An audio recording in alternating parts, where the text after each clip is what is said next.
Hello and welcome to World in 2 Minutes, brought to you by trtworld.com. Let's take a look at this hour's top stories.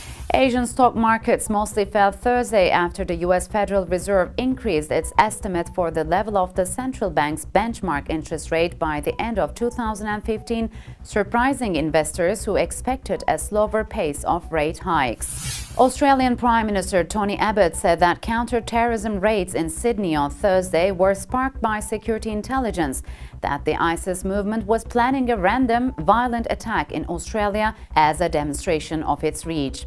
Australian police detained 15 people and raided more than a dozen properties across Sydney in the country's largest counter-terrorism operation. Dozens of radicals threw sound and smoke grenades as they surrounded Kiev's presidential building. The radical right sector leader threatened Ukraine's president with same fate as Yanukovych, criticizing the law giving special status to eastern region. Around 300 angry protesters wore masks and shouted nationalistic slogans as they tried to break through a police barrier. They carried red and black flags belonging to the radical right sector group. The aggressive crowd was demanding that President Petro Poroshenko veto a bill that was passed by Parliament earlier this Tuesday.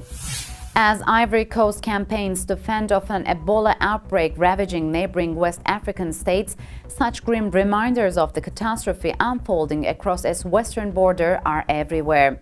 If it reaches Ivory Coast, the powerhouse of French-speaking West Africa, the economic consequences could be yet worse. The country of 20 million people exports 40% of the world's cocoa, a raw material for chocolate, and supplies its landlocked neighbors with everything from rice to fuel. And that's it for this hour's World in 2 Minutes. Goodbye.